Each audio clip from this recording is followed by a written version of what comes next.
childbearing age. Infants need very little iron. They are born with iron storage that can last for up to 6 months, while pregnant women need substantially more than non-pregnant women. Iron deficiency anemia. Iron deficiency anemia can occur when there is not enough hemoglobin in the blood. The World Health Organization reports that iron deficiency is the most common nutritional disorder in the world, and it's estimated that more than 30% of the world's population is affected. In the United States, approximately 5% of women and 2% of men have iron deficiency anemia. Insufficient iron in the body will eventually lead to iron deficiency anemia. The body will draw iron from the liver, spleen, and bone marrow if iron is lacking in the diet. However, when iron stores in the bone marrow become low, the marrow cannot make enough hemoglobin for red blood cells. The resulting red blood cells are small and carry too little oxygen for organs and tissues, causing anemia. Symptoms. See your healthcare provider if you experience any of the following, because they can be signs that you are anemic. And they are fatigue, weakness, lightheadedness or dizziness, ringing in the ears, rapid heartbeat, shortness of breath, headaches, irritability, paleness, difficulty concentrating, brittle nails, cracked lips, and a smooth or sore tongue. Causes. Low iron levels can result from an inadequate intake of dietary iron, poor absorption, internal bleeding due to ulcers or cancer, heavy menstrual periods, pregnancy, the demands of the growing bodies of children and adolescents, or an increased loss of iron during endurance sports. People who are on kidney dialysis can often become anemic. Damaged kidneys can't make enough of a hormone called erythropoietin, which is needed to make red blood cells. Erythropoietin and iron are also lost during dialysis. Therefore, people on dialysis typically need supplements of iron and erythropoietin to prevent anemia. Pregnant women who are anemic may exhibit unusual conditions called pica and pachyphagia. Pica is the consumption of non-edible items such as dirt, clay, or paper. A person with pachyphagia constantly craves ice. Anemia during pregnancy raises the risk of premature delivery, a low birth weight baby, and complications in the mother. If your healthcare provider suspects you have anemia, you will likely have a physical exam and special blood tests, which include a complete blood count, iron tests to determine the type and severity of anemia, and a ferritin level test to determine the level of iron stores in the body. Sometimes a portion of the bone marrow is also obtained to better determine the cause of anemia. If your physician suspects bleeding in the digestive tract, you will likely need a fecal occult blood test, a colonoscopy, an endoscopy, and/or an upper GI series, which are x-rays of the upper and gastrointestinal tract. And that's it for this week, folks. I promise I will begin next week with reading the continuation of this article on iron anemia. Thank you. Happy listening. Thank you for joining us for Diabetes Update. We hope you found the content of this program informative. If you missed any part of it, you can listen to it again on our website at ticnetwork.org. Each day in America, nearly 10,000 people turn 65 years old. With a population of approximately 15 million, New England lays claim to the largest percentage of baby boomers in the country. Many of these individuals are living with acquired disabilities, though they may not readily identify as having a disability, and they may not realize that their rights are protected by the Americans with Disabilities Act, the ADA. Since 1990, the ADA has supported a broad range of individuals to live full, meaningful lives in the community. New England ADA Center works closely with those with rights and those with responsibilities to implement the ADA. For more information, contact us today at newenglandada.org, a project of the Institute for Human-Centered Design.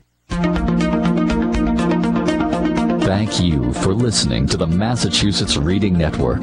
a window to independent life in your community from Cape Cod to the Berkshires. Hi, this is Volunteer Judith, broadcasting from Marshfield, Massachusetts. Stay tuned for more coming your way next. WRRS Middleborough, Pittsfield, WVBF Middleborough, WDJM Framingham, WUML Lowell, WLLO Londonderry. Next up, the Talking Information Center presents readings from Popular Science and Popular Mechanics magazines. Please stay tuned.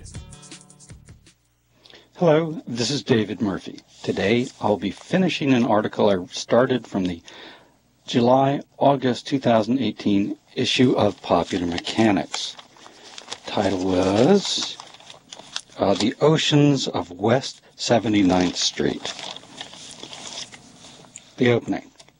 Our first room of the unseen ocean is small, maybe 80 square feet, and the walls are a pallid blue of a cloudless day at the beach. A projector, suspended from the ceiling, shines a beach onto the floor, a looping video of surf crashing in and slowly receding. The kids who step into the room stop and stare, momentarily puzzled at the wash on their feet. Then they begin their descent. In the second room, May's copepod hangs against the wall.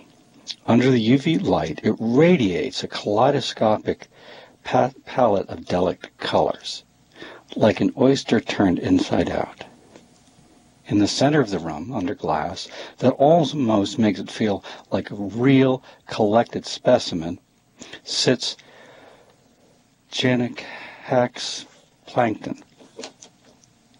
A placard pictures the plankton with its disgusting abdomen and terrifying spindly legs side by side with the alien from Alien. Did it inspire the monster? What do you think? The parents ask, and their kids look back and forth between the picture, mouths agape. The third room, 250 feet below the surface. The steel helix expands like a tornado from the inside of from the middle of the room, covered in fluorescent fish. A fishnado. The models, which were flat in the streaming daylight of the fifth floor, look alive in the settled, cool blue of the gallery. The fluorescent paints, charged by the UV, take on subtlety and nuance.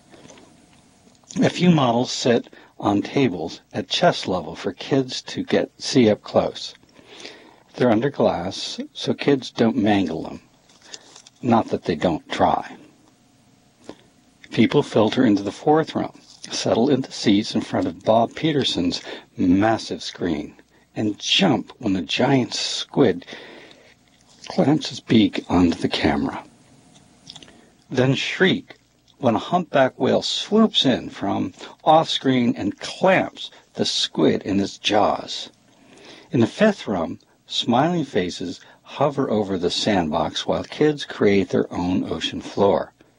By the sixth room, it's clear that something happens as people walk through the exhibition.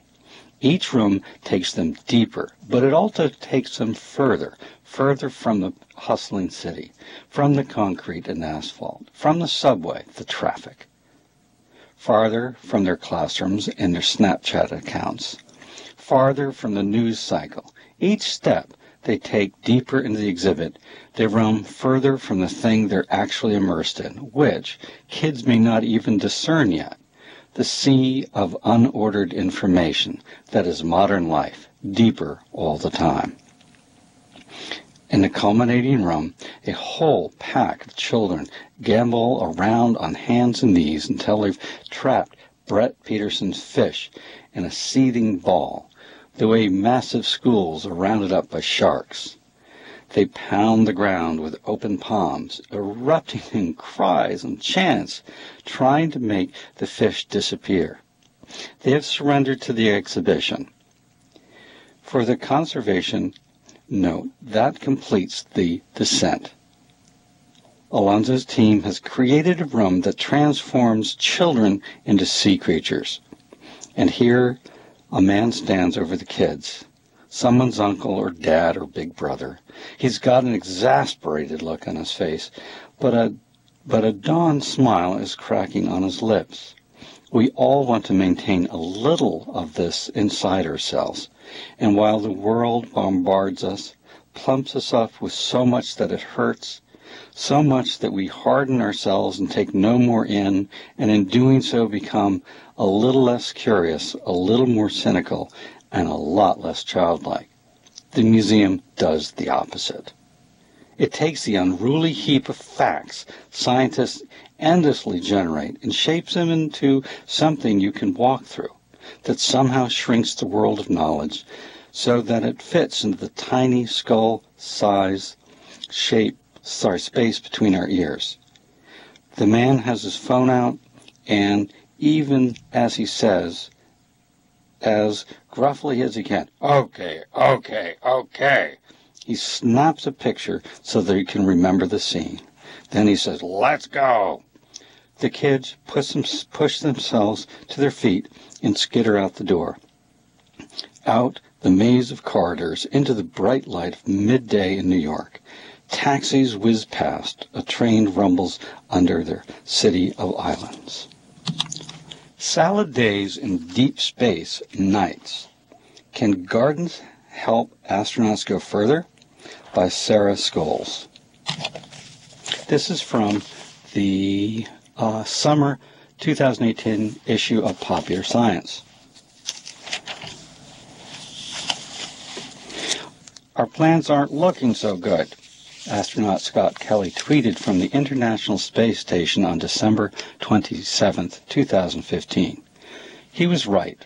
The attached picture showed 4 baby zinnias bathed in magenta light.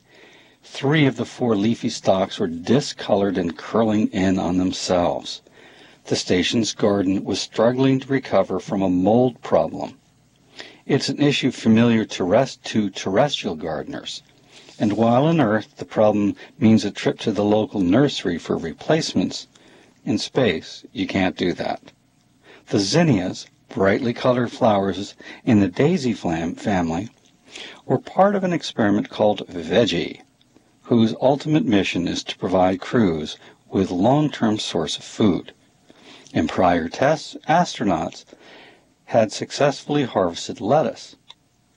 The zinnias had a longer growth period, 60 to 80 days, and then would bloom, producing neon-hued blossoms that looked like they belonged in a psychedelic corsage.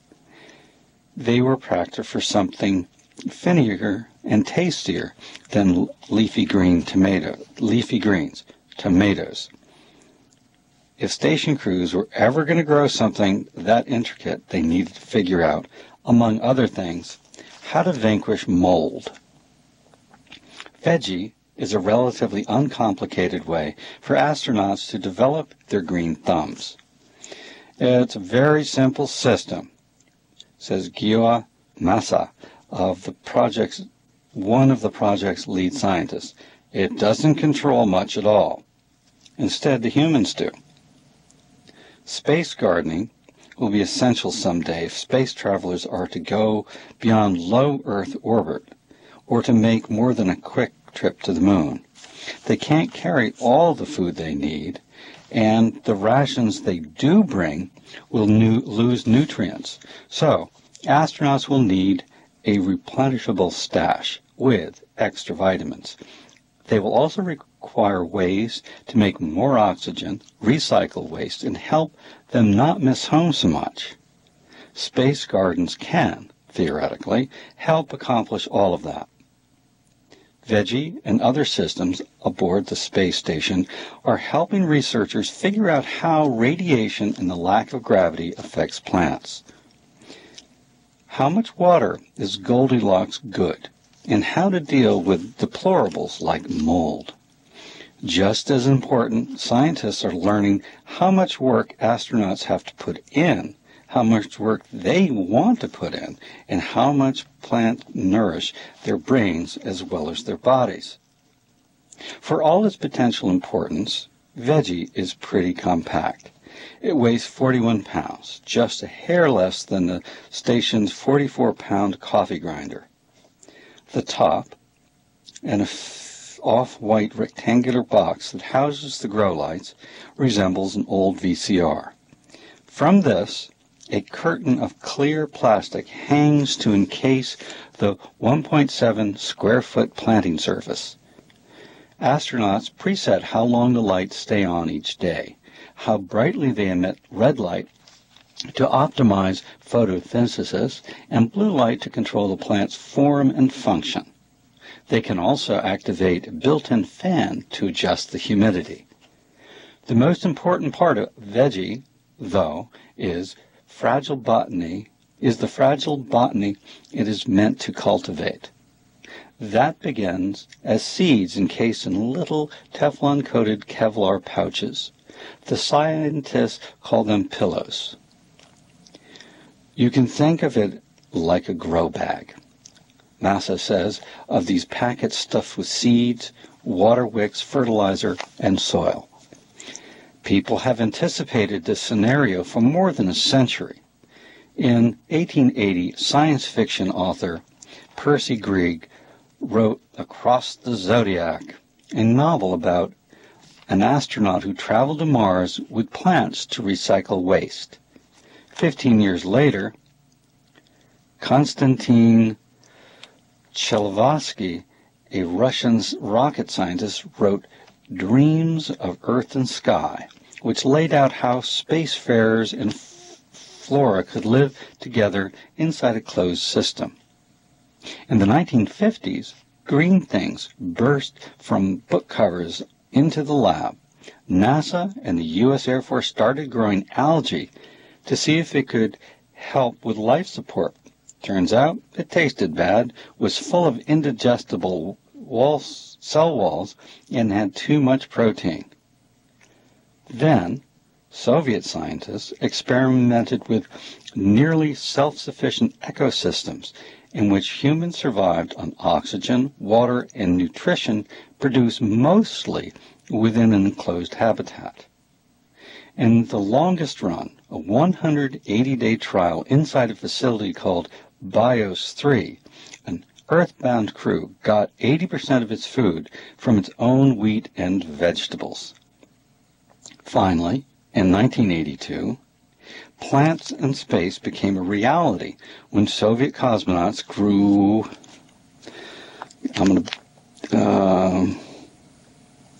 I cannot pronounce that, a flowering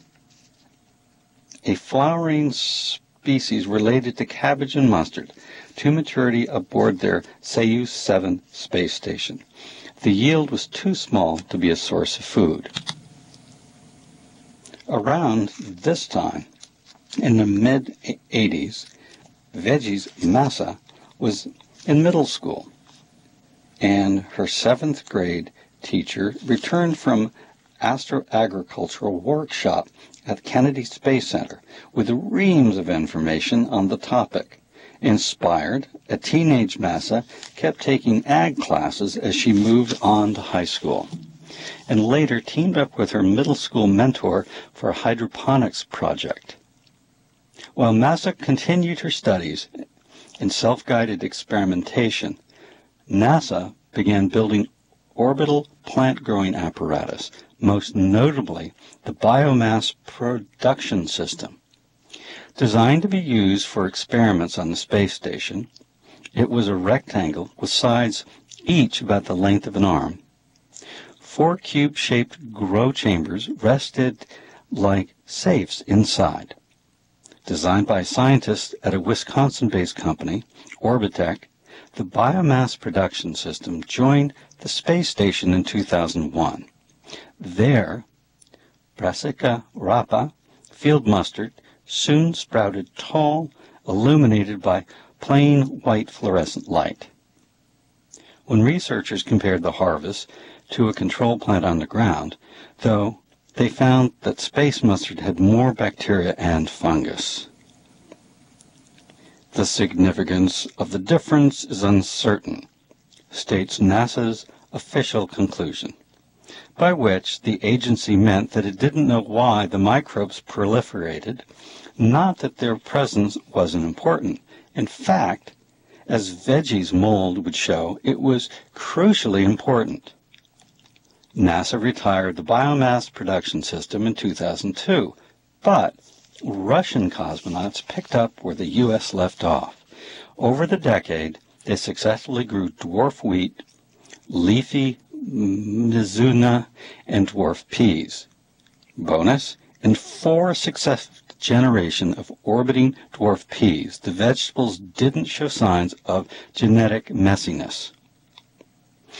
Meanwhile, Orbitech, in consultation with NASA, cultivated another plant-growing instrument. So, when NASA awarded a grant in 2012 for a new space garden, the company had something to show for itself, Veggie, which, unlike its predecessor, was meant to produce food on an edible scale. NASA, then a postdoc, tested different types of media and crops for plant pillows. It was the kind of tinkering she'd been preparing for since she was 12. The United States' first real space garden launched in 2014, not long after NASA advanced from her postdoc to become a Veggie project scientist at the Space Agency. All went pretty well for Veggie until a flower flap. Most of the initial edible plants, a lettuce variety called outrageous, sprouted as they should have in 2014, and the astronauts shot them back down to Earth for testing.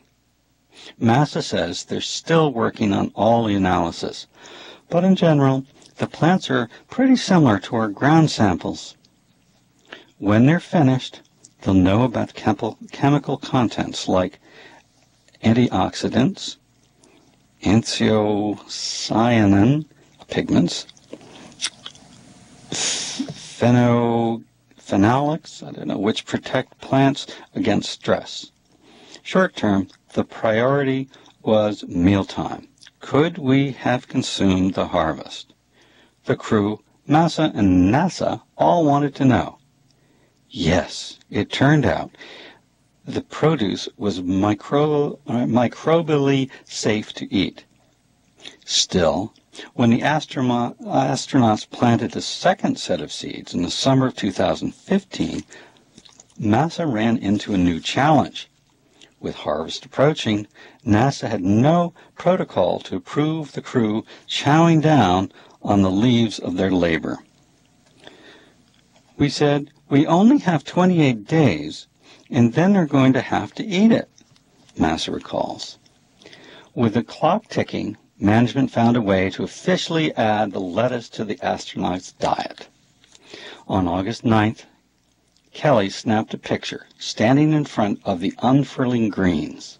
His brow was furrowed, faux serious. Tomorrow we'll have to eat the anticipated veggie harvest at Space Station, he tweeted. But first, the lettuce will take a selfie. Soon he crunched the harvest live on NASA TV. It might seem like no big deal, but a single leaf can make a big difference to someone who's been eating dehydrated fare for months. During a later harvest, astronaut Peggy Whitson would use them to wrap a reconstituted lobster salad. Even with a really good diet with hundreds of items, there's a dietary fatigue, NASA says. People get bored. Adding a new flavor or texture or something like a crisp and juicy could spice up your regular meal. That's not the only brain boost.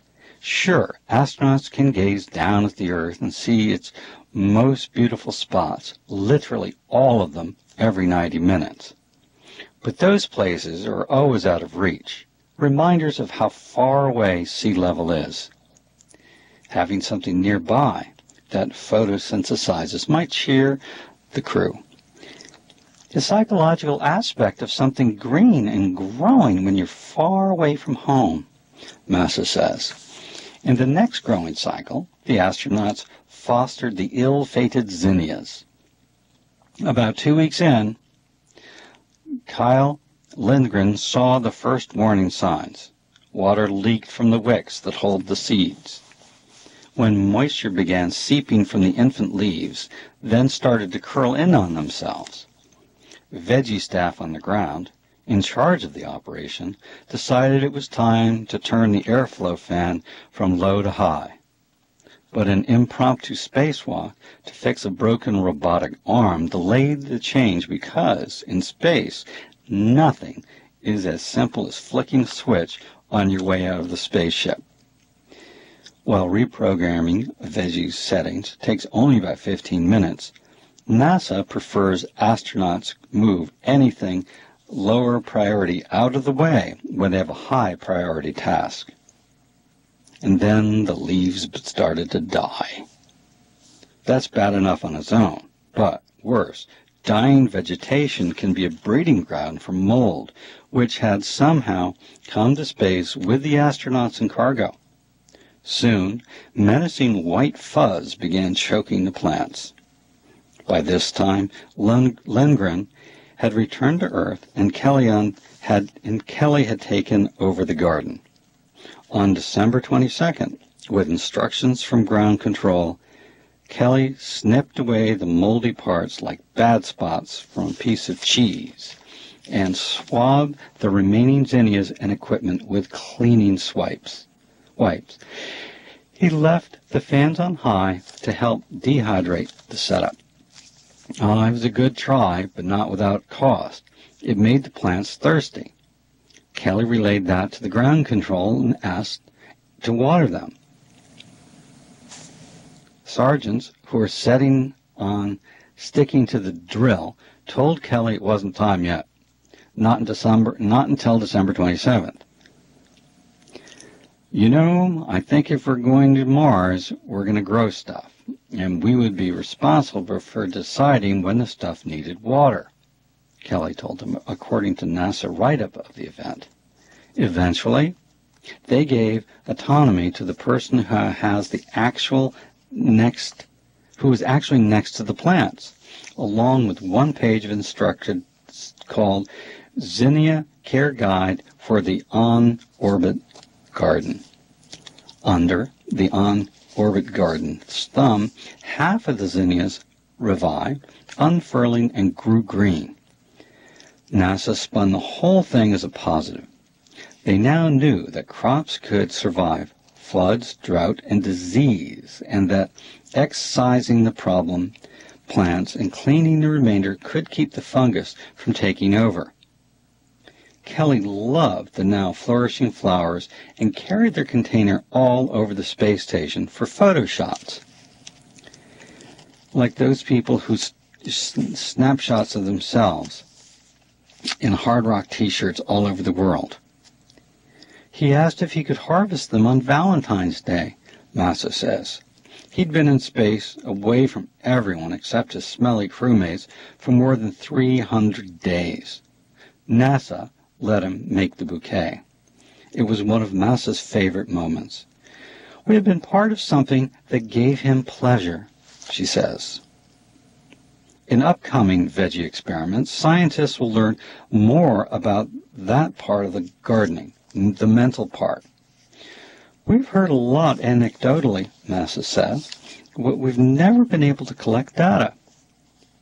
They'll also investigate how much farming crew members actually want to do, how much is fun versus how much is a chore, how their sense of taste changes in orbit, and which plants can survive human error.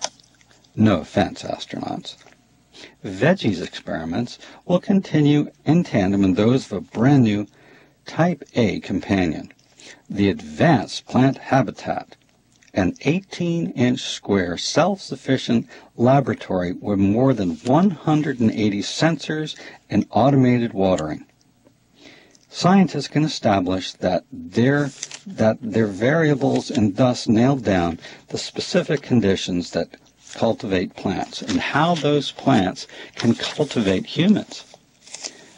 In a A temperature-controlled system keeps the air within 0.5 degrees Celsius of the thermostat setting.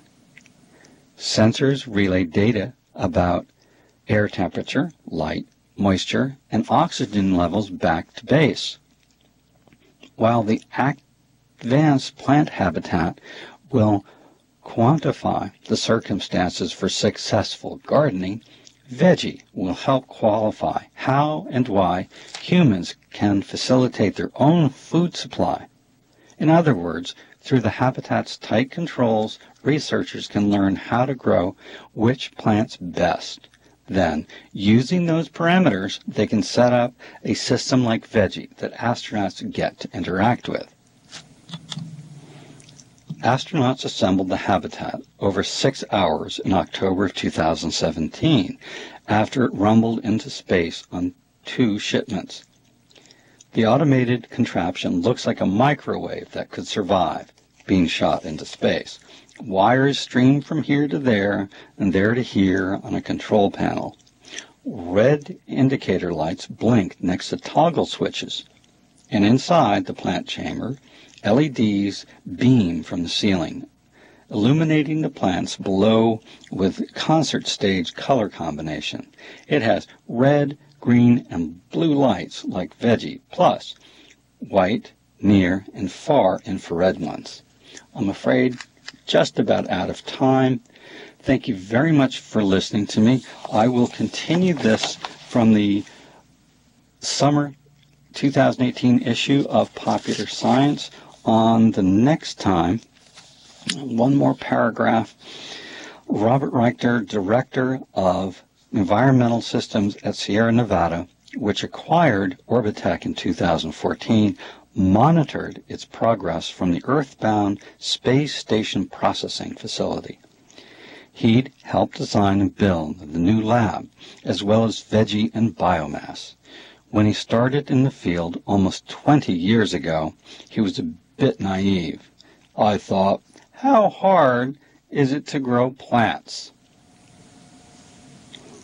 On that note, let me thank you for listening to me. My name is David Murphy, and I will resume reading from this article the next time. I appreciate you listening. Thank you very much. You've just heard the Talking Information Center's presentation of Popular Science and Popular Mechanics magazines. We hope you enjoyed this program and that you'll stay tuned for more coming your way next. Hi, this is Bob Branco. Stay tuned as Al Hensel, Bob Hache, Lynn Gagnon, Tom Daly, and I talk about the hot sports topics of the week on Sports Roundtable every Wednesday evening from 11 p.m. until midnight Eastern Time on TIC. Take a look under your bed. Find stuff under there? What about jobs? No? Now try your basement. There's a pair of overalls that overall you're not so into anymore. A perfectly good laptop that hasn't sat in your lap in months. And even more stuff, but still no jobs? Well, you really have both. See, stuff is defined as household articles considered as a group. Sometimes this stuff is no longer needed. Wait, no longer needed? That can't be right. Because remember those jobs you were looking for? Those are really needed, and they're the stuff inside your stuff. Even inside that winter coat that moved with you to Phoenix. Our job is to unlock those jobs, and it starts when you donate your stuff to your local Goodwill. Here's how we do it. When you donate to Goodwill, we sell your stuff to provide job training for people right here in your community. So just by teaming up with Goodwill, you help create jobs. And isn't that worth parting with the leftover guitar from your 80s cover band? Goodwill. Donate stuff, create jobs. Find your nearest donation center at goodwill.org. A message from Goodwill and the Ad Council. You know that the ice cream scoop has the power to make a child smile, and that by slowing us down, the traffic light can keep us going. You know that the golf tee brings friends together, that the mailbox keeps them connected. You know that the cataract laser helps you look to the future, while the pacemaker ensures that there's a future to be seen. You know that the lawnmower, the clothes dryer, and the elevator make life easier, that the blood bank makes life possible. You know that these things we count on every day started as ideas. But did you know all these ideas came from the minds of African Americans? Support minority education today so we don't miss out on the next big idea tomorrow. The United Negro College Fund. A mind is a terrible thing to waste. Please visit uncf.org or call 1-800-332-UNCF. Brought to you by UNCF and the Ad Council. Thank you for listening to the Massachusetts Reading Network, a window to independent life in your community from Cape Cod to the Berkshires. This is volunteer reader Connie Murphy, broadcasting from Lowell, Massachusetts. Stay tuned for more coming your way next. WRRS Middleborough, Pittsfield, WVBF Middleborough, WDJM Framingham, WUML Lowell, WLLO Londonderry. Coming up next, the Talking Information Center proudly presents The Ability Show. Please stay tuned. Hello, this is Kathleen, and today I'll be reading to you from TIC's Ability Program. 2018 Roll on Capitol Hill Preview, Getting the Revolution Rolling by Seth McBride.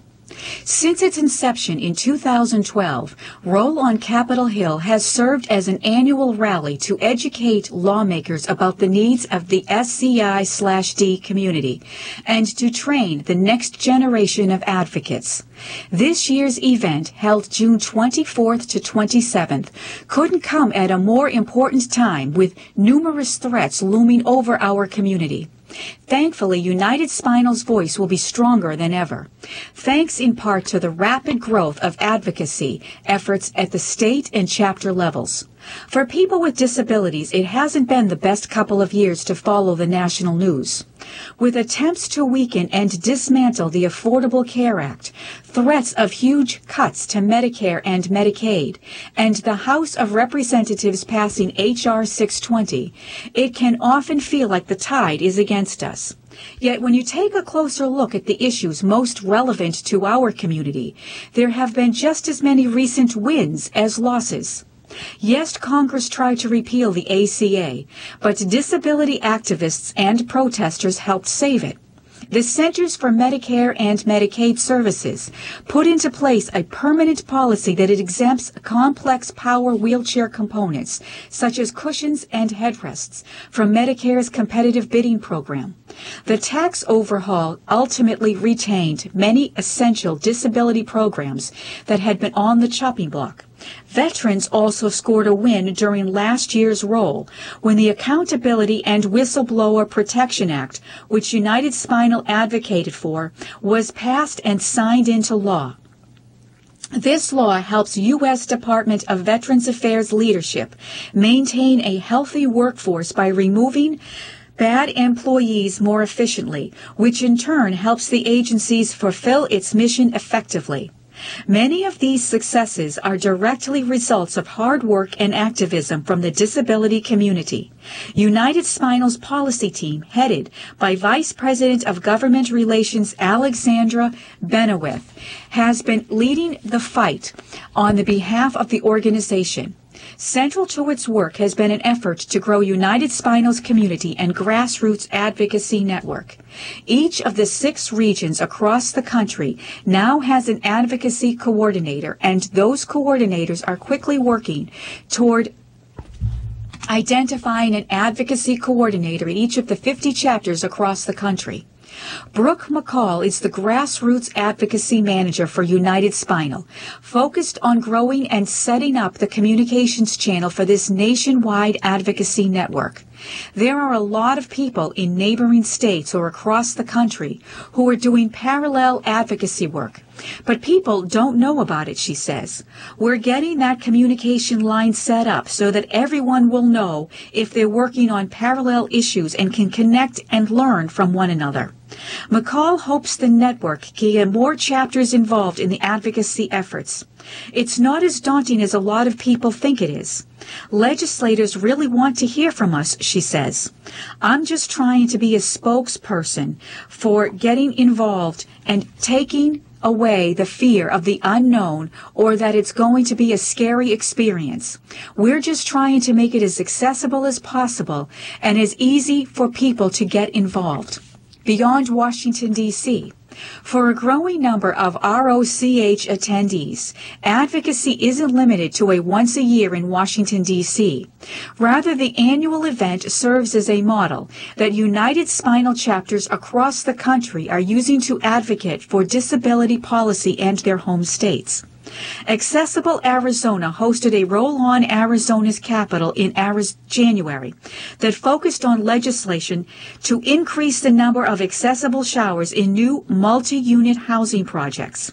The Greater Atlanta chapter hosted a Rare Disease Day to speak with state legislators about the needs of the community.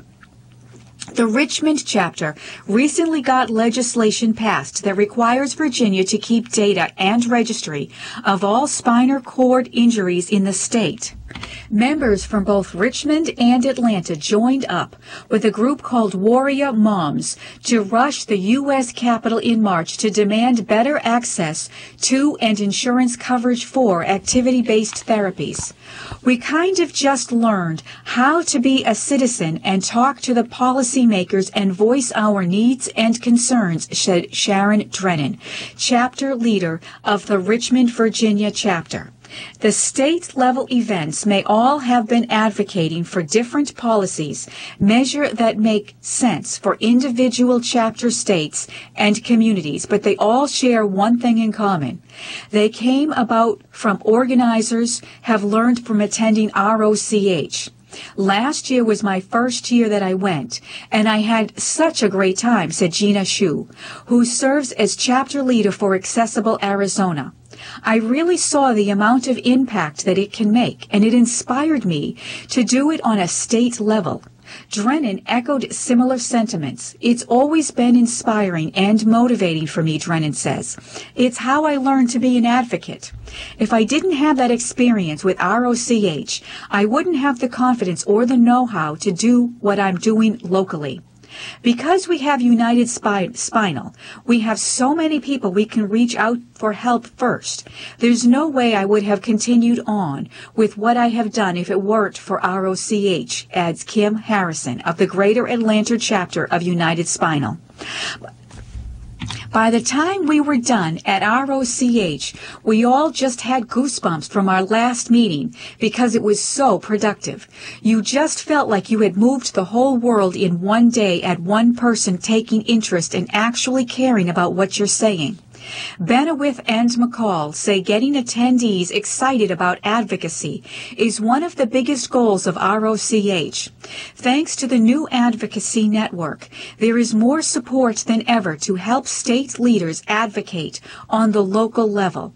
By being active throughout the year, individuals and chapters can start to build relationships with their local policymakers to the point where policymakers feel that they can reach out to United Spinal folks for information when they need it.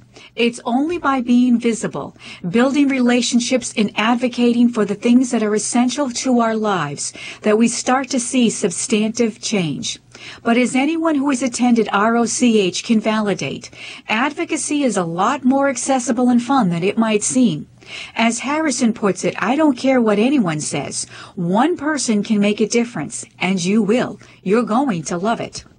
Policy priorities. The policy priorities for the 2018 Roll on Capitol Hill are centered on three of the most pressing issues for people with disabilities: travel, health care, and the ADA. Air travel rights. Senator Tammy Baldwin, Democrat from Wisconsin, and Representative Jim Lanivigan, Democrat from Rhode Island, are championing air travel rights for people with disabilities with the Air Carrier Access Amendments Act, S. 1318 and H.R. 5004. The bills would increase penalties for damaged wheelchairs and allow air travelers to sue in court to recover damages, ensure higher standards for accessibility, safety, and airport and airline employee training. Help create Passengers with Disabilities Bill of Rights along with a federal advisory committee on air travel needs of every passenger with disabilities. Healthcare. There are a number of healthcare priorities, including the fight against ACA repeal and replace efforts, and preserve the prohibition on insurance companies discriminating against people with pre-existing conditions, while advocating to reduce co-payments and deductibles for eligible ACA enrollees. Advocate for the correct rehabilitative therapy for the SCI/D community. Oppose cuts to Medicaid and ensure people with disabilities have the rehabilitative benefits and pharmaceutical and medical equipment coverage that they need, such as ensure individuals who use a manual wheelchair have access to needed complex rehab technology, seat cushions, backrests, and other essential components by supporting H.R. 3730, which would make Medicare exempt these items from its competitive bidding program. ADA Stop a Senate companion bill to H.R. 620.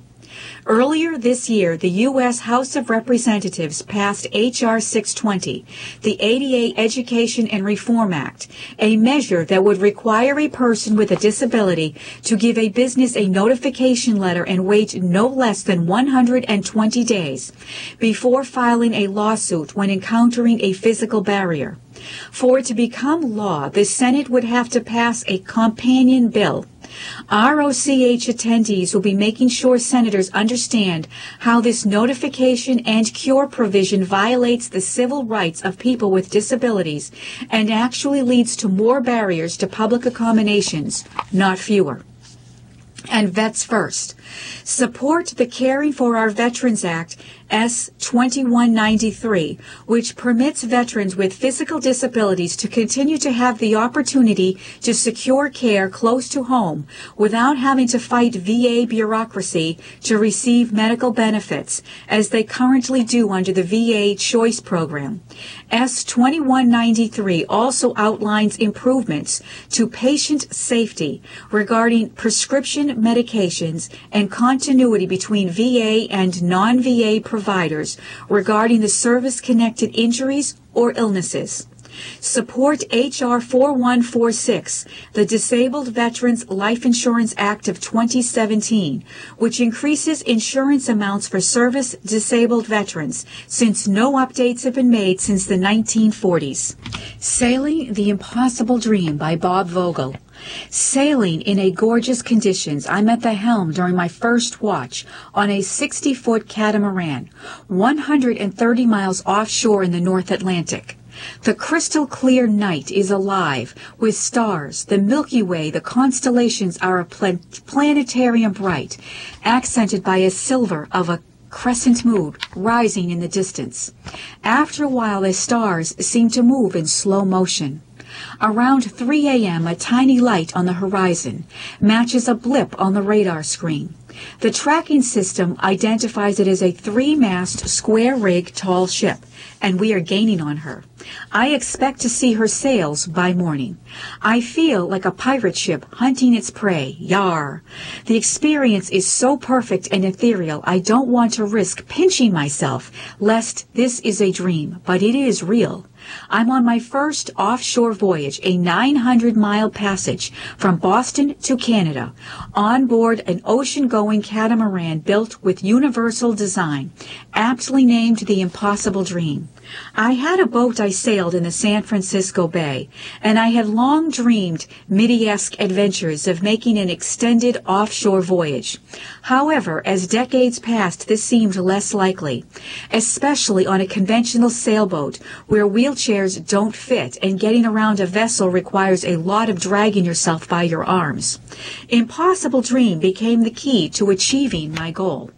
The Impossible Dream was custom designed and built in 2002 for Mike Brown, a British paraplegic who wanted a boat on which he could sail the oceans independently.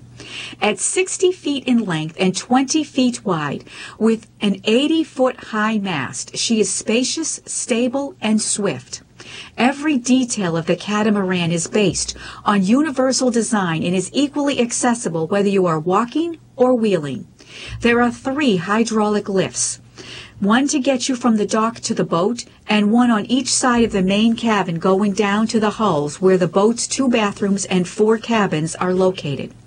The futuristic-looking vessel has features that push-buttons hydraulics for sail management and trim, and a helm that looks like it could double as the bridge for the Starship Enterprise. In 2012, Impossible Dream was purchased by Deborah Mellon, a businesswoman with paraplegia who had discovered the exhilaration and freedom of sailing through Shake a Leg Miami, a non-profit adaptive sailing and aquatics program located in Biscayne Bay, Florida. Mellon formed a non-profit also called Impossible Dream, which has a multifaceted mission that includes introducing Salem to groups of people with disabilities and their families and friends, raising awareness of the equalizing power of universal design and working in synergy with Shake a Leg. Impossible Dream's home mooring is at Shake a Leg, where she spends her winter months taking groups, many of whom are still in SCI rehab, for day trips that often inspire return visits to learn to sail. Each summer, the boat sails up the East Coast, stopping at many ports, usually offering 3 multi-hour sails a day. Last summer, she stopped at 25 ports and took over 1,000 people, mostly wheelchair users, sailing all for free, as the boat's operations are funded by donations from individuals and corporations. Something has become very important to me, is that when we take out newly injured people and their families, the boat somehow lifts some of the physical and emotional pain that they are going through, said Mellon. Beyond the daily sails, the nonprofit accomplishes its mission in unique ways, including competing in races crewed by a combination of disabled and non-disabled sailors, and hosting charters like a 2016 sail from Key West, Florida, to Cuba for a week-long cultural exchange. In my research for the Cuba story, I mentioned my interest in joining a passage on the Impossible Dream. In April 2017, Mellon emailed me an offer that I couldn't refuse. In June, the Impossible Dream will be providing a week of day sails in the Boston Harbor during Sail Boston Tall Ships Rendezvous 2017, a regatta of 40 tall ships from around the world, and will join the tall ships on their 900-mile, 7-day offshore sail from Boston to Canada. Would you like to go?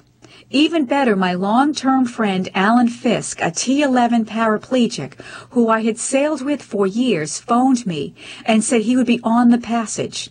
This was an opportunity to realize our dream together. I booked my flight. I arrived in Boston early so I could go on several sails taking participants to view the tall ships. On June 20th, I joined a group of SCI inpatients and therapists from Spaulding Rehab Hospital, a state-of-the-art facility that overlooks Charlestown Marina, where Impossible Dream was docked, on a warm afternoon sail under a blue sky. This was the first outing for many of the participants. Talk about a cool transition, wheeling from your rehab across a dock onto a universally designed sailboat. People wheeled on board, some in manual, some in power chairs. After touring the main cabin, most people wheeled to the foredeck for an up-close view of the tall ships and to enjoy a healthy dose of vitamin C.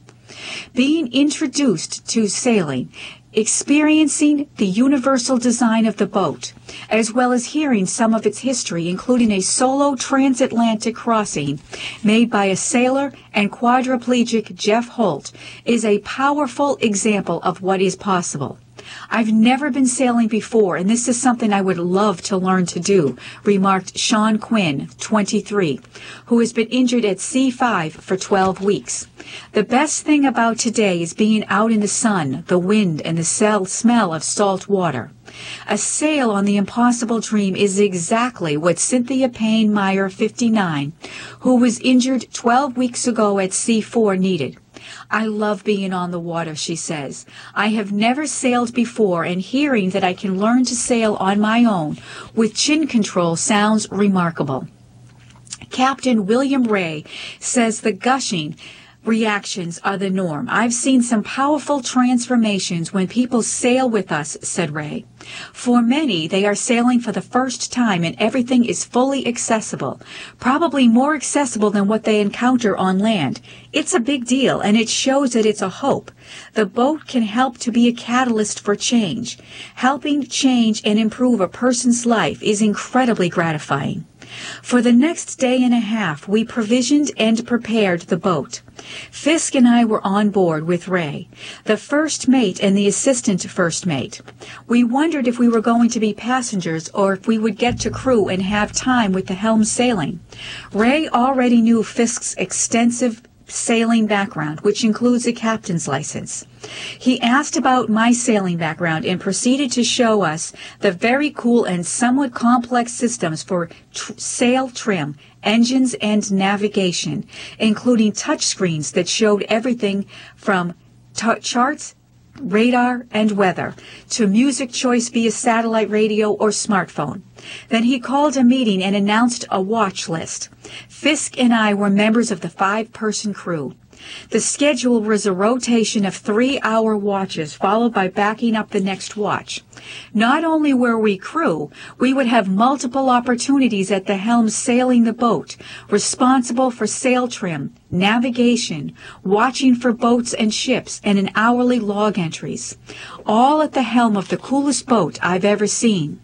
On a warm, sunny afternoon of June 22nd, we released the dock lines and headed for Canada.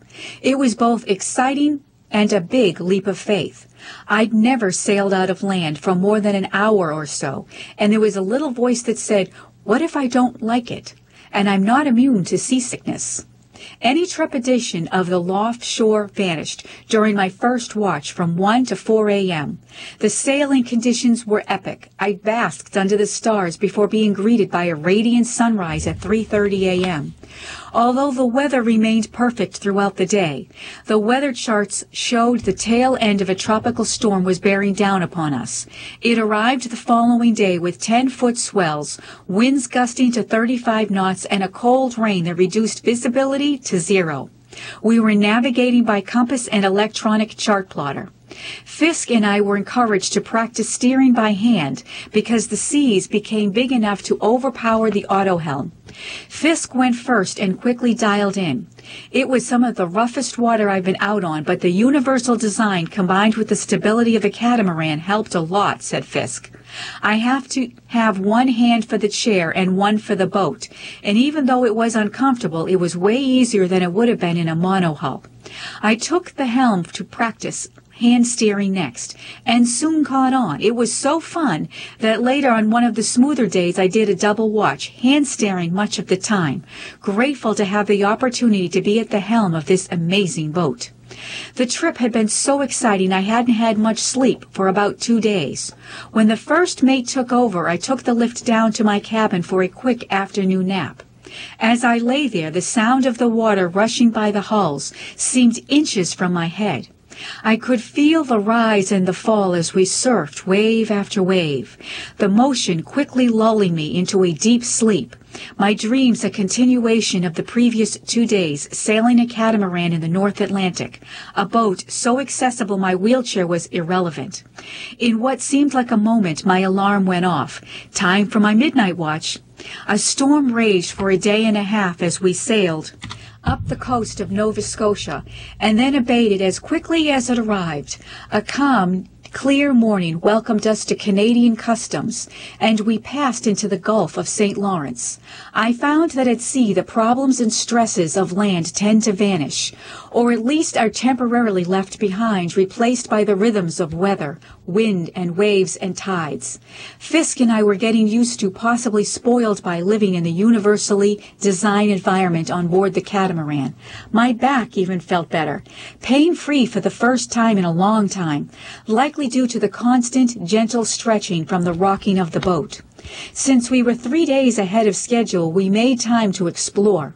Highlights included dodging lobster pots on our way to anchoring in the scenic Malcape Bay on Prince Edward Island, learning to shuck and feasting on world-famous Malcape oysters fresh off a local boat. Much of our spare time at sea was passed talking and sharing stories. One of my favorites was about Fisk's 5-year renewal of his captain's license. Earning my license included taking a physical which clearly states T11 paraplegic, he says. When I went to renew it, they said, "You can't be a captain, you're a paraplegic."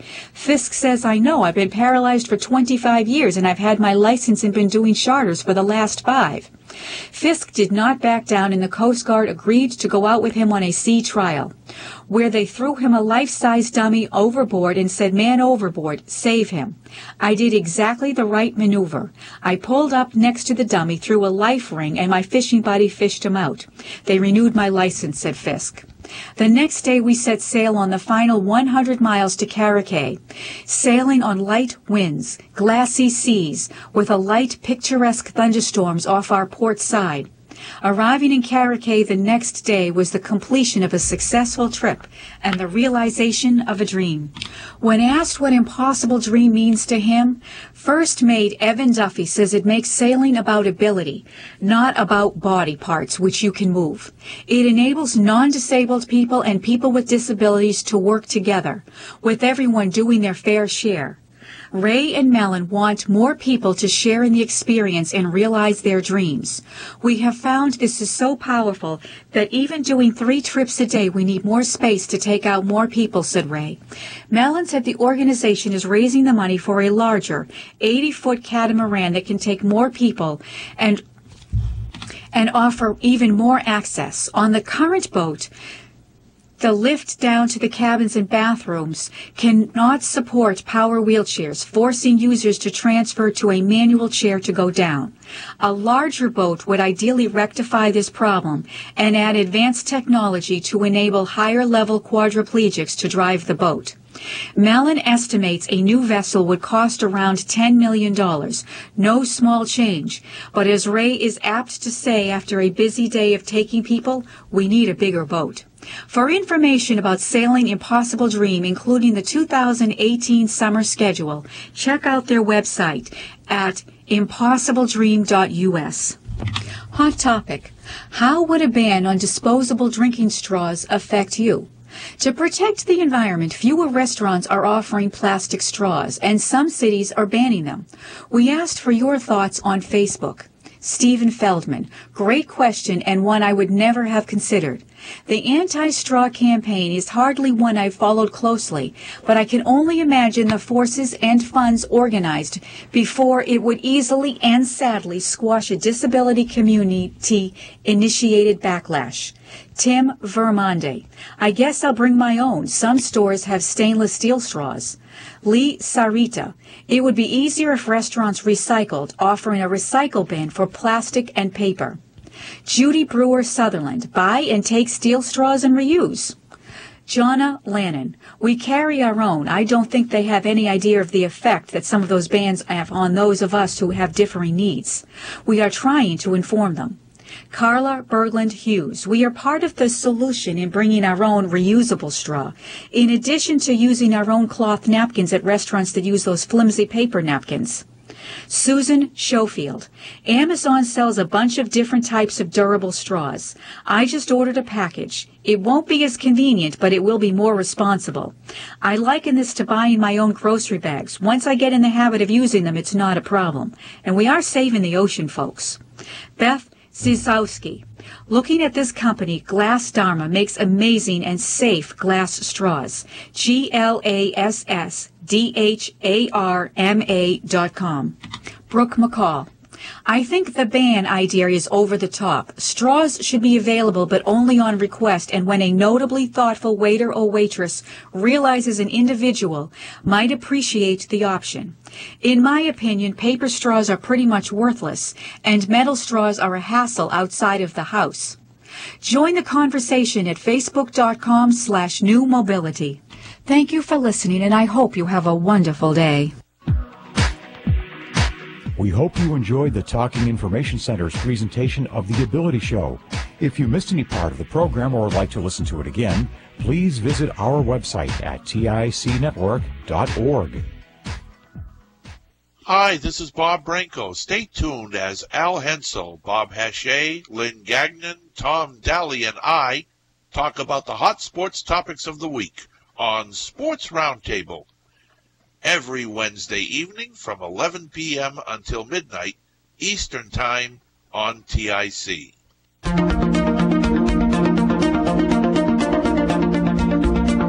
Thank you for listening to the Massachusetts Reading Network, a window to independent life in your community from Cape Cod to the Berkshires. This is volunteer reader David Brandt, broadcasting from Lowell, Massachusetts. Stay tuned for more coming your way next. WRRS Middleborough, Pittsfield, WVBF Middleborough, WDJM Framingham, WUML Lowell, WLLO Londonderry.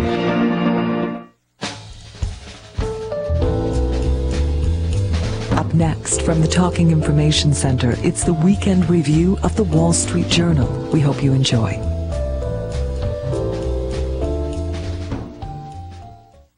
Hello, this is Melissa here to read the weekend review of the Wall Street Journal for July 7th and 8th. We'll begin with an essay entitled, Don't Simply Dive into Action, Think. We have a bias for busyness, and it keeps us from pausing to learn. This essay is adapted from Bradley R. Statt's new book, Never Stop Learning, Stay Relevant, Reinvent Yourself, and Thrive, published by Harvard Business Review Press. He is a professor of operations at the University of North Carolina's Kenneth Flagler Business School. As we've seen in recent weeks, some of the most dramatic moments of the World Cup are the penalty kicks, when the outcome of an entire match can rest on a showdown between the shooter and the goalie. In a penalty kick, the ball is placed 11 meters from the goal line and centered on the goal. The goalie must stay on the line but may move left or right before the ball is kicked. Surprisingly, however, the goalie's best strategy may be not to move at all. In a 2007 study published in the Journal of Economic Psychology, Michael Bar Eli of Israel's Ben-Gurion University and his colleagues examined almost 300 penalty kicks taken against goalies in professional competitions. They found that goalies jump to the left 49.3% of the time, to the right 44.4% of the time, and stay in the center only 6.3% of the time. Kicks, however, go to the left, right, or center 32.2% for left, 28.7% for right, and 39.2% for center of the time. This means that goalies are much more likely to stop a kick if they just stay put. So why don't they? The answer is simple, and it has implications for all kinds of work, including jobs far from the soccer pitch. The problem is that we have an action bias. We would rather be seen doing something than doing nothing. When the going gets tough, the tough get going, right? This idea is so deeply ingrained that we are afraid to give the appearance of doing nothing, even when it is the best strategy. Worse, the need to be always on, quote-unquote, seriously hampers the most important work of all, learning. I'd go so far as to say that we live and work today in a learning economy. We can't just be knowledge workers. We must also be learning workers. And learning requires recharging and reflection, not constant action. The poster child for this idea is Thomas J. Watson Sr., the longtime CEO of IBM, who built the company into a major global organization. The story goes that in 1911, when Watson was in a meeting with sales managers at National Cash Register, he became frustrated by the lack of good ideas among the attendees. The trouble with every one of us is that we don't think enough, he declared. Knowledge is the result of thought, and thought is the keynote of success in this business or any business. The case for contemplation is powerful, yet most of us don't include practicing reflection and relaxation in our professional toolkit. Why? One big reason is that we are often rewarded simply for the appearance of activity. A 2010 study by Daniel Cable and Kimberly Elsbach, published in the journal Human Relations, focused on passive face time, that is, simply being observed in the workplace not actually doing any work. In a series of interviews and experiments, the researchers found that a worker who is seen to be at work early or late is more likely to be described as committed and dedicated. Certainly, many of us consider working constantly to be a measure of status. In a 2016 study, Sylvia Bellezza of Columbia Business School and colleagues conducted experiments in which they found that signaling busyness, for example by shopping with an online grocery service rather than at an actual store, or by wearing a wireless Bluetooth headset rather than a pair of corded headphones, gave people higher status in the judgment of American observers.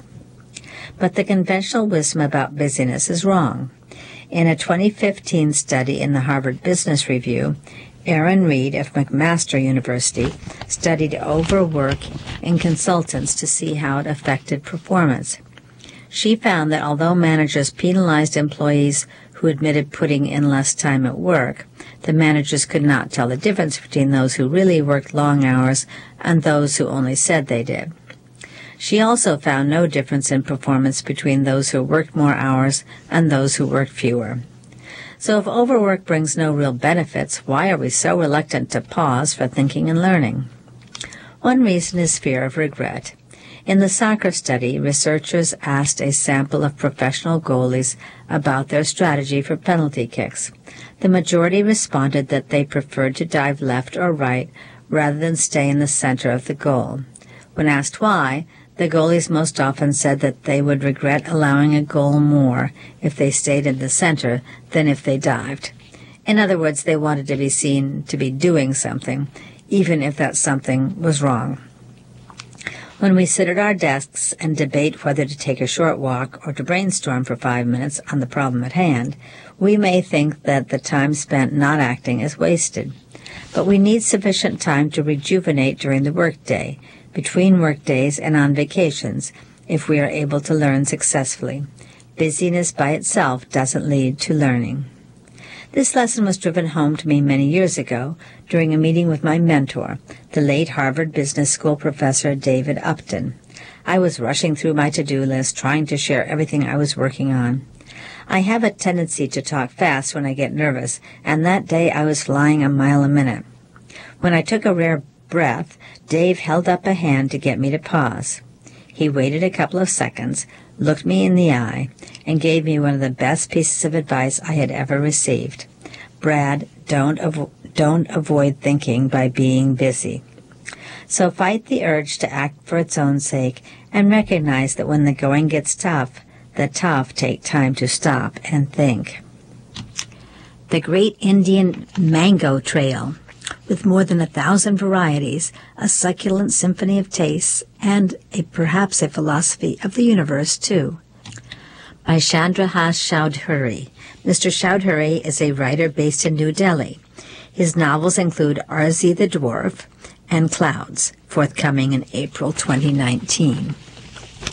In last year's film Victoria and Abdul, we see Queen Victoria's Indian manservant describing to her the delights of his homeland's mangoes, the queen of fruits. Intrigued, the world's most powerful person immediately requisitions some.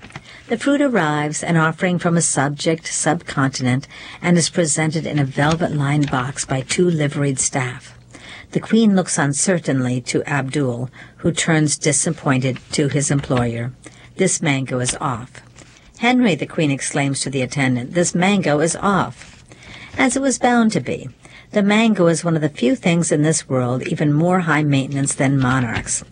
As then, so now. The great redeemer of South Asia's long, sweltering summer is a reluctant, tetchy traveler. Mangoes don't like long journeys. They are perversely self-harming, sometimes puddling under their own weight. They reach perfection for a day or two, when with a final blast of refrigeration they are sublime, and then swiftly turn overripe and soggy. Whichever god brought forth the mango, she did so as a project that would frustrate imperial desires in the 19th century and defeat even the global supply system of capitalism in the 21st.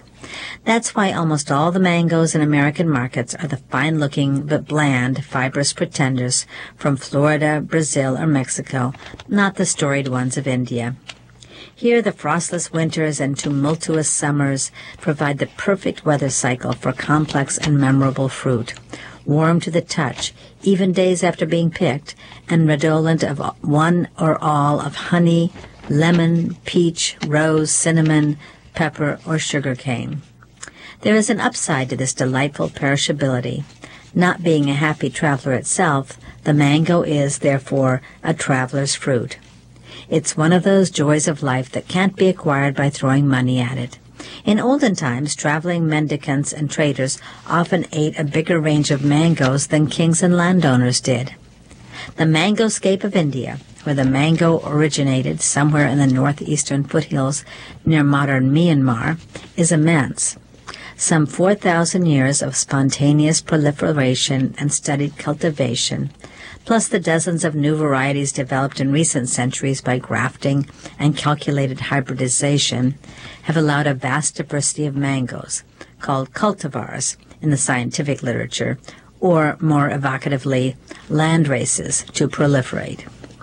The most comprehensive list, prepared in 1998 by the mango scientist S.N. Pandey, lists 1,663 kinds of mangoes. More than 1,000 are found solely in India. Of these, the vast majority are not easily found in markets, being either too small or unpredictable in output, or having too short a season, or being single trees in a grove of one of the major land races. Even the most dedicated of mango eaters in India has sampled only a small fraction of the mangoscape, and most lay eaters only know the major commercial cultivars like the Bengangan the Alfonso, the Dusseri, and the Langda. I asked R.R. Varodia, professor of agriculture at Junagadh Agricultural University in Gujarat, and an important name in the mango sphere, how many kinds of mangoes he had eaten. He said probably no more than 100. And so, realizing that even in this late stage in history we still await a Marco Polo of mangoes, I set out last month with a plate, a sharp knife, and a notebook to eat as many mangoes as possible in a fortnight across India. Big or small, yellow or green, broad-shouldered or long-beaked, cutters or suckers, I sought them out in that 100-degree heat. I began in Goa, the tiny state on India's west coast that was for 400 years a Portuguese colony. Goa is the sacred land where the story of the modern mango begins. It was Portuguese horticulturists, many of them Catholic priests, who, puzzled by the fact that mangoes grown from seed often fail to reproduce the characteristics of the parent, worked out that mangoes reproduce through what is called open pollination, which offers unreliable results. To keep the lineage of mangoes true to type, they invented the system of vegetative propagation, or grafting. This allowed the preservation of outstanding varieties which originated as chance seedlings, to quote S.R. Gangali from his classic Survey of Indian Mangoes, full of delightful color plates, from 1957, now out of print. In this way, a stable, ordered, new, man-made mango universe was carved out of the chaos and caprice of creation. Even today, the great mango scientist A.R. Desai told me some of the best mango trees in Goa are to be found in churchyards.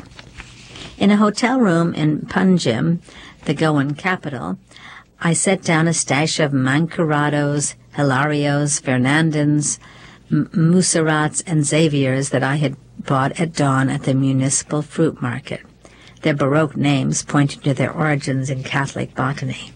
I ate them with a steadily escalating elation and disbelief that I had lived less than 400 miles north in Mumbai for half of my life and never encountered one of these superstars. On I went up the western coast of India into Gujarat, then 1,000 miles east to Bhubaneswar, then down south to Karnataka, to a giant festival of peninsular mangoes, and finally 1,200 miles north to the great mango-growing district of Malihabad. Everywhere I ate mangoes I had never eaten before. Amrapalas and Akur Rasas, Gulab Kasis and Nilams, Imam Pasans, and sugar babies. After a point, I didn't even bother to wipe the juice off my beard or the stains off my clothes. I became a mango bum. Mango eating requires particular attitudes. It is best done without the impediments of social etiquette and table manners to constrain the licking of fingers or the disapproving faces of sophisticates to sour the sweet. Eaten in solitude, mangoes generate words, as the mind rummages for language to describe precisely what the senses are experiencing. They also resuscitate memories, as the almost symphonic taste fires up deep places in the soul that quotidian experience could never hope to approach. And there's the social aspect of mangoes, too. They exemplify a dwindling subcontinental culture of camaraderie and large-heartedness, best articulated by those who have spent their entire lives growing, grafting, and gifting them. Some of my richest experiences on the mango trail were of people rather than fruit. In Malihabad, I went to Kalimullah Khan, the greatest name in the world of Indian mangoes. A small, chirrupy man in his late 70s, he has been growing mangoes in his family orchard for 60 years. On this plot stood his pride and joy, a giant mango tree on which he had painstakingly grafted more than 300 cultivars since 1987. It is both a tree and an orchard, he said in an artful humble brag, as he looked up into its massive canopy. To walk around this botanical marvel, watching the mangoes change in shape and size on the branches every few yards, was to experience creation in all its mystery and plenitude. And the vivid old man had, over the years, come to propound a sort of mango-centered mysticism. The union of two to make one is the founding principle of the universe and of mango grafting, he declared. This tree of mine I have made for the unity of the world, to show how things that appear different are all aspects of the same creation, he said. In truth, we are all mangoes on the same tree. What do you think? He who has eaten a mango has but eaten a mango, I replied, wise from so much ambrosial eating. But he who has eaten many mangoes has truly seen the world. Weekend Confidential by Alexandra Wolfe. Caroline Jones. A new country star took an unusual path. Growing up in Greenwich, Connecticut, Caroline Jones studied opera, wrote pop music, and listened to rock and R&B until she visited Nashville at age 17. Before that, she remembers, the extent of country I knew was Shania Twain. After watching an acoustic show at Nashville's legendary Bluebird Cafe, she was hooked. It was a life-changing moment for me, she says. Something in me just clicked, and I just wanted to do that. Ms. Jones kept on following her own impulses, taking an unconventional route to the country music stage. Though she already had a manager, she decided at 18 to part ways with him and become her own agent, producer, and publicist. Instead of following the standard club circuit, she cold-called boarding schools and colleges to book gigs there, eventually turning her set into a music teaching curriculum. I didn't want to just play bars for 5 years. I wrote sensitive poetic songs. At a bar, they want to hear Freebird, she says, mimicking the sounds of its famous electric guitar solo. Now 28, Ms. Jones will spend the summer opening shows for headliners, including Jimmy Buffett, Zac Brown, the Eagles, Tim McGraw, and Faith Hill. That comes after an album that she spent 3 years making, Bare Feet, on which she plays most of the instruments. It reached number 15 on the iTunes country chart. Last year, Rolling Stone named her one of the 10 new country artists you need to know, and in January, Billboard called her one of the 15 country artists to watch in 2018. Of her independent path, she says, complete creative control has always been essential to me.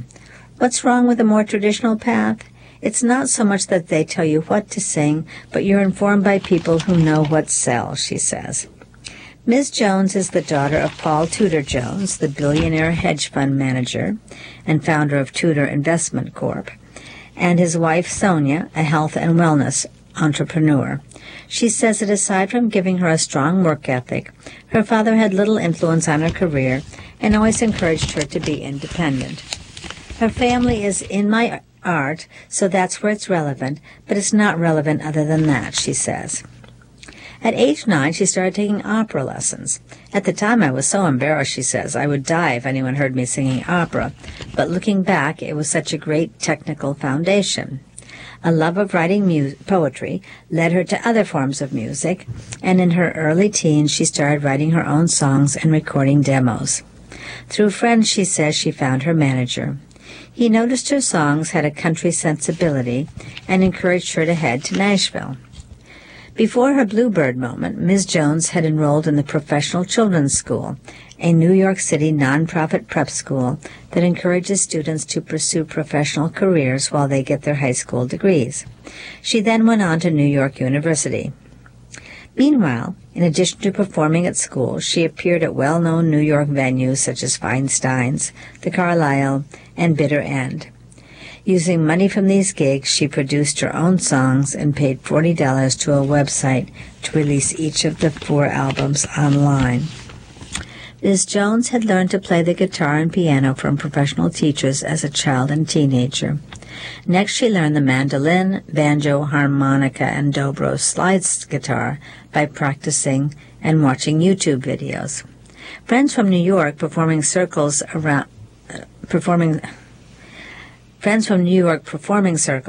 introduced her in 2015 to the producer Rick Wake, who had worked with Mariah Carey, Celine Dion, and Jennifer Lopez.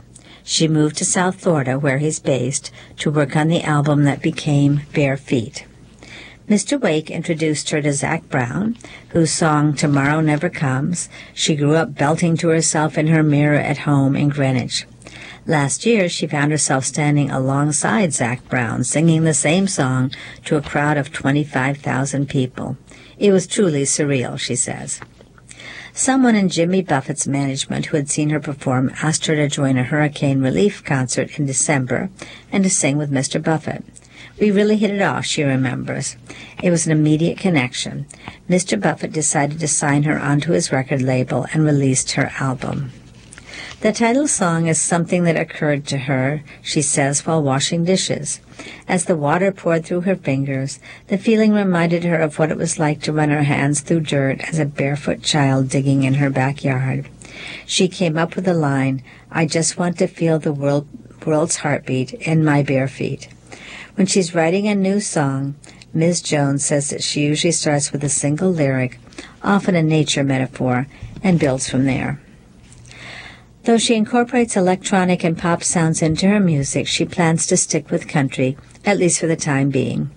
Country is the genre that still prizes lyrical and musical excellence above all else, above image, above fame, above production value, she says. I'm trying to steer clear of the basic pitfalls that a lot of artists fall into because they're so sensitive and emotional. I want to put happy music into the world, not sad, depressed music. My 5-year-old's Plot to Drive Me Crazy with Fishing by Jason Gay. The family vacation is here, and the car is stocked with all the necessary and unnecessary summertime diversions. There are baseballs, gloves, snorkels, and boogie boards. There are sand shovels, frisbees, and a tennis racket or 4. There was a debate over taking the family lizard. We got a lizard sitter instead. For my son, it doesn't really matter what we've packed. No matter where we are, what the weather is, I know what that kid wants to do. I want to go fishing, he says.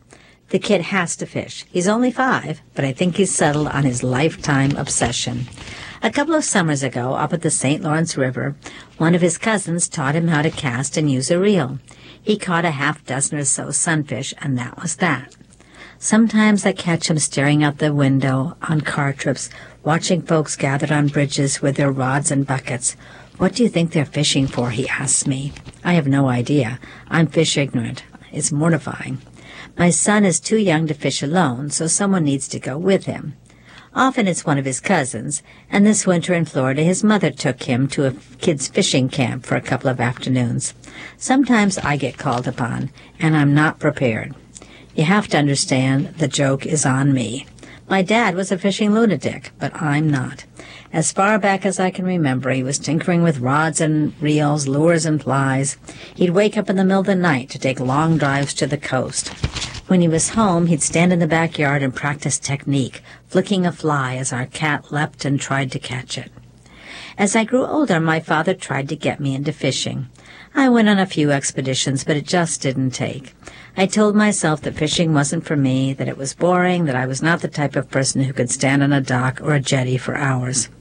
My dad kept going on his fishing trips, but not with me. He didn't bug me about it. If he was disappointed, he never said so. He lived long enough to see his grandson arrive, but he died almost 4 years ago, before the boy turned 2. Fishing wasn't part of the kid's life yet, and my father had gotten too sick to spend much time with his hobby. And now all the boy wants to do is fish. Yeah, I'm thinking what you're thinking. I'm not a mystical person, but sure, I think my father is somewhere in my son, casting away. The old man was finally able to pass fishing to the next generation, to his own blood, to someone who loves it just as much as he did. And he's laughing at me, a fishing doofus, finally walking down to the water after all these years. I have to say I envy my son. I'm still not a convert and may never be, but I can tell that fishing makes him happy. It brings him calm, almost meditative contentment. What I see as boredom isn't boredom to him at all. Needless to say, the 5-year-old is a much better fisherman than I am. He's going to have to teach his father how to find the best spots, how to work the rod and reel, and how to be patient. He told me he wants to go night fishing with me because night is when the big fish come out. Yikes. Meanwhile, he's got a 3-year-old sister who also wants to fish, and she's not taking no for an answer. It's as if fishing is in our blood, because it is. Thanks a lot, Dad. Ben Zimmer's word on the street is swing vote, a pendulum in close elections and tough Supreme Court cases. During his long tenure on the Supreme Court, one phrase has become firmly linked to Justice Anthony M. Kennedy, who announced his retirement last week, swing vote. Especially after the retirement of Justice Sandra Day O'Connor in 2006, Justice Kennedy occupied a pivotal and often decisive role on the court, situated between its conservative and liberal wings. His opinion often held sway in closely contested 5-4 decisions. But Justice Kennedy never liked having swing vote applied to him. I hate that term. It has this visual image of these spatial gyrations. The cases swing. I don't. His distaste for the expression is understandable given the oscillating history of the word swing and its application to electoral politics and judicial decision-making. Since the 16th century, swing has been used for the swaying motion of a pendulum, metaphorically extended to vacillations of opinion or states of mind. In American political use, it developed the meaning of swaying the electorate in favor of a position or candidate. The phrase swing vote made an early political appearance in 1938 when the Star-Gazette of Elmira, New York, discussed how the American Federation of Labor could throw its support to different parties. This is sometimes called a swing vote, used with the view to swing the balance of power for specific aims. When swing began to be applied to pivotal members of the Supreme Court, it took the form of swing man, evoking an athlete who can play 2 different positions in a sport. As the Supreme Court grappled with Franklin D. Roosevelt's New Deal reforms, Justice Owen Roberts was termed the court's swingman. A 1937 editorial in the Herald of Decatur, Illinois, argued, when the views of one justice, a swingman between 4 liberal and 4 conservative justices, become the meaning of the Constitution of the United States, there is need for overhauling our machinery of popular government. Swing vote and swing voter meanwhile, continued to gain popularity in political usage to describe members of a voting bloc that can decide the result of an election, depending on which way they swing. By the 1952 presidential campaign, battleground states like Connecticut and Michigan were being called swing states. Now Chief Justice John Roberts is being seen as the new swing vote, as Justice Kennedy's replacement will almost certainly move the court in a more conservative direction. The judicial pendulum continues to swing.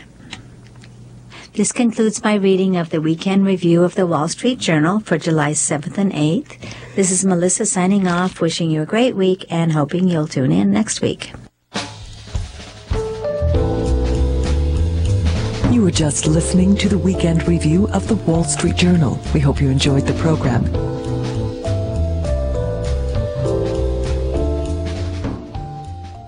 Coming soon afternoon from the Talking Information Center. Join reader Netta Bercoloni as she presents the book News of the World by Paulette Giles.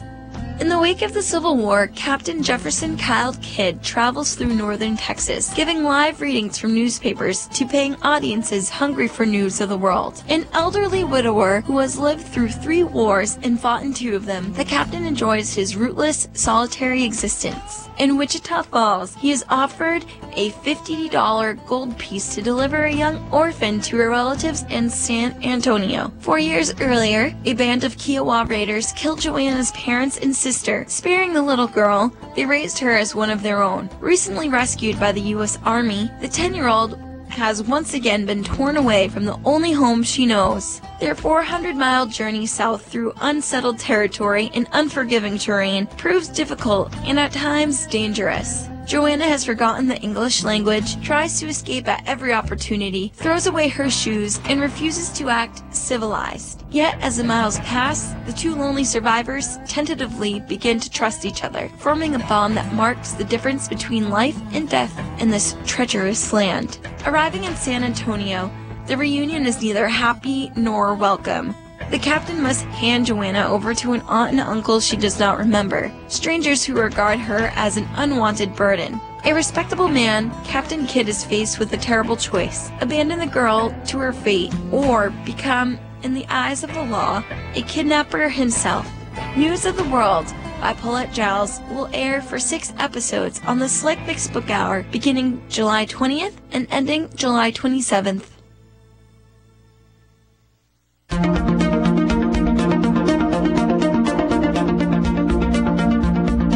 Thank you for listening to the Massachusetts Reading Network, a window to independent life in your community from Cape Cod to the Berkshires. This is volunteer reader Holly Miller, broadcasting from Worcester, Massachusetts. Stay tuned for more coming your way. WRRS Middleborough, Pittsfield, WVBF Middleborough, WDJM Framingham, WUML Lowell, WLLO Londonderry.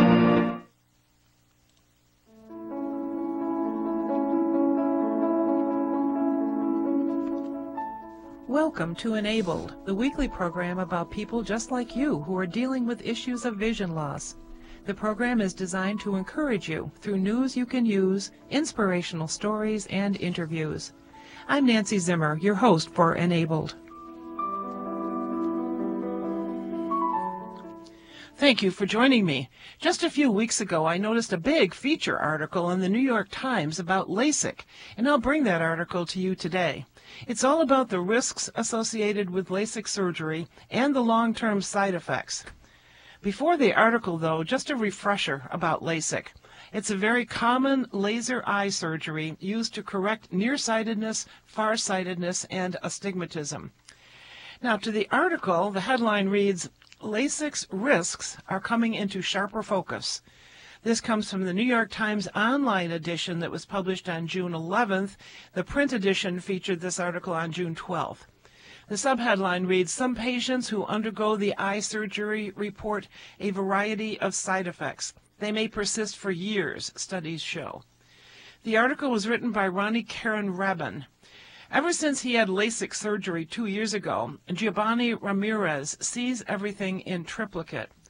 The surgery he hoped would improve his vision left the 33-year-old graphic artist struggling with extreme light sensitivity, double vision, and visual distortions that create halos around bright objects and turn headlights into blinding starbursts. His eyes are so dry and sore that he puts drops in every half hour. Sometimes they burn, he says, like when you're chopping onions. His night vision is so poor that going out after dark is treacherous. But Mr. Ramirez says that as far as his surgeon is concerned, he is a success story. He says, my vision is considered 20/20 because I see the A's and the B's and the C's all the way down the chart, said Mr. Ramirez.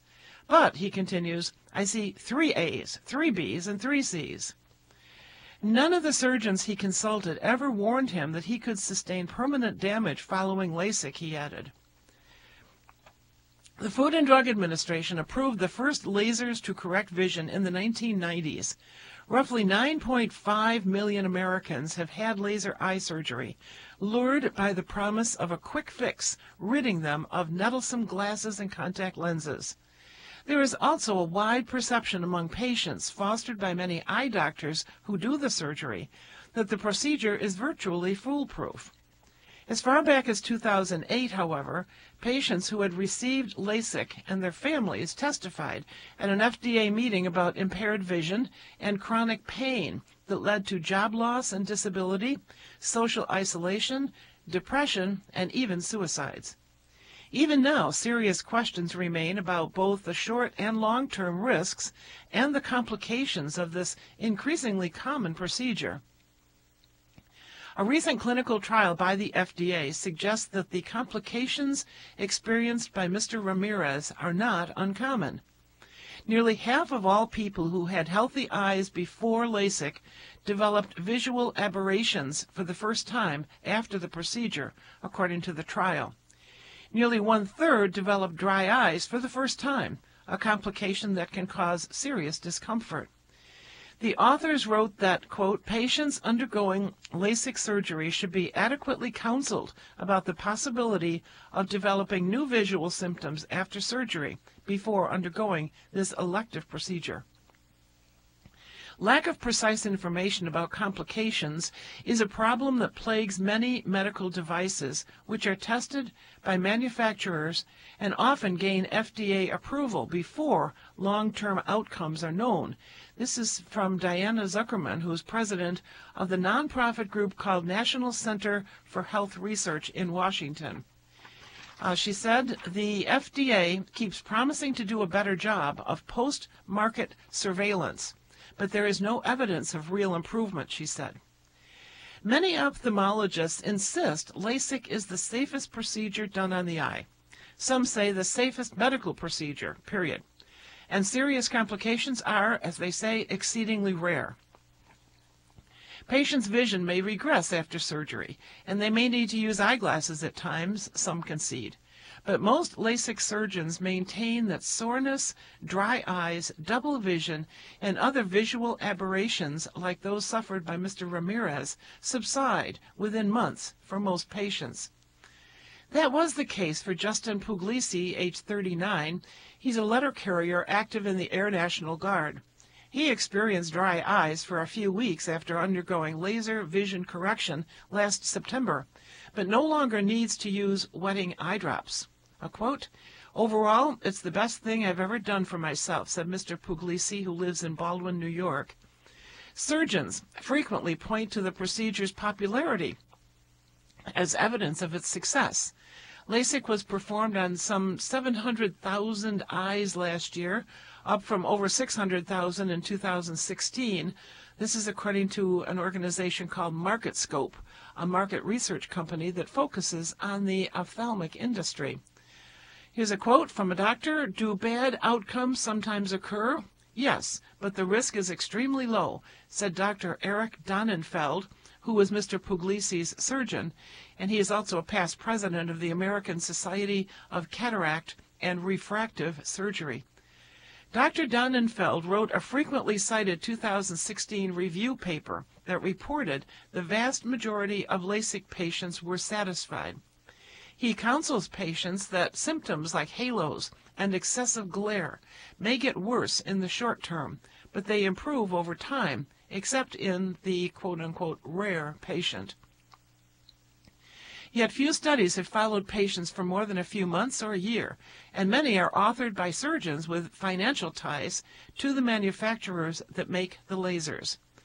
One such study, written by the global medical director for a large laser eye surgery provider, reported high satisfaction rates among patients 5 years after LASIK. But the study also found that even after all those years, nearly half of those people had dry eyes at least some of the time. 20% had painful or sore eyes, 40% were sensitive to light, and 1/3 had difficulty driving at night or doing work that required seeing well up close. Researchers at Ohio State University analyzed clinical data submitted to the FDA by LASIK system manufacturers. The researchers reported in 2007 that